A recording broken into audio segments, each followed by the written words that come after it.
দর্শক, এ পর্যায়ে আবারও শহীদ মিনারে প্রভাত ফেরির চিত্র দেখে নিতে চাই। এ পর্যায়ে চট্টগ্রাম থেকে আমাদের সাথে যোগ দিচ্ছেন সহকর্মী শোয়েব রহমান। শোয়েব, প্রভাত ফেরির আয়োজন কেমন দেখতে পাচ্ছেন চট্টগ্রামে, সেটি জানাবেন।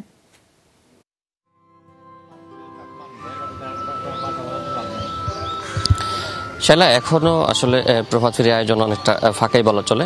এখন পর্যন্ত একজন দুজন করে আসছেন এবং তারা শহীদদের প্রতি শ্রদ্ধা জানাচ্ছেন। তবে এখনো যে মানুষের ঢল সেটি আসলে নামতে শুরু করেনি, হয়তো বা কিছুক্ষণ পরেই সেটি শুরু হবে। তবে আমরা দেখেছি যে প্রথম প্রহরে 12টা 1 মিনিটে চট্টগ্রামের যে কেন্দ্রীয় শহীদ মিনার, সেখানে মানুষের ঢল নেমেছিল এবং সেখানে চট্টগ্রাম সিটি কর্পোরেশনের মেয়র, বিভাগীয় কমিশনার, পুলিশ কমিশনার, পুলিশের ডিআইজি সহ যারা বিভিন্ন দপ্তরের কর্মকর্তা রয়েছেন তারা এসেছেন এবং তারা ফুলেল শ্রদ্ধা নিবেদন করেছেন।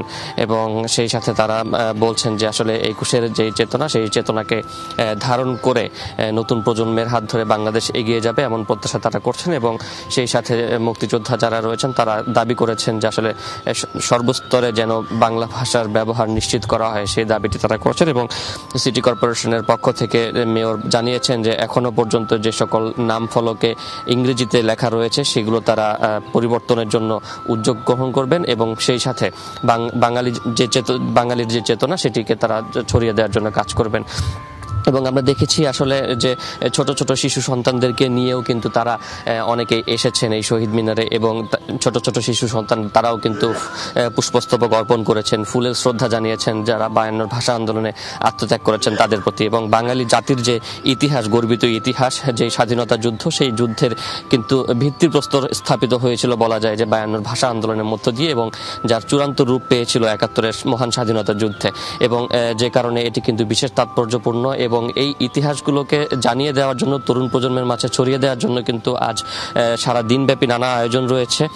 জেলা প্রশাসকের উদ্যোগে সহ বিভিন্ন সংগঠন, সামাজিক সাংস্কৃতিক সংগঠনের পক্ষ থেকে কিন্তু আলোচনা সভা এবং নানা ধরনের চিত্রাঙ্কন প্রতিযোগিতা, শিশুদের আলোচনা সভা সহ নানা ধরনের আয়োজন কিন্তু রয়েছে দিনব্যাপী চট্টগ্রামের বিভিন্ন স্থানে।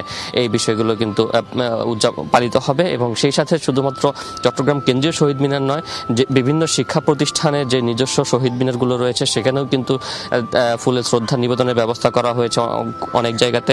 তবে এবছর করোনা ভাইরাসের প্রাদুর্ভাবের মধ্যেই আমাদেরকে এই শহীদ দিবস পালন করতে হচ্ছে, যে কারণে কিন্তু সরকারের নির্দেশনা ছিল যাতে স্বাস্থ্যবিধি মেনে চলা হয়। আমরা দেখেছি যে প্রথম প্রহরে যখন যারা শ্রদ্ধা জানাতে আসেন তাদেরকে কিন্তু সংগঠনের পক্ষ থেকে 5 জন এবং ব্যক্তি পর্যায়ে 2 জন করেই কিন্তু আসলে শহীদ বেদিতে প্রবেশের অনুমতি দেওয়া হয়েছে এবং সবার কিন্তু মাস্ক বাধ্যতামূলক করা হয়েছিল। এবং আমরা দেখেছি যে আইন শৃঙ্খলা বাহিনী এই বিষয়টি পালনের বেশ তৎপর ছিলেন এবং তারা আহ্বান জানিয়েছেন আজ দিনের যে আয়োজন সেখানেও যাতে সবাই স্বাস্থ্যবিধি মেনে শহীদদের প্রতি শ্রদ্ধা জানাতে আসেন, সেই আবেদনটি তারা রেখেছেন। শায়লা, ধন্যবাদ আপনাকে।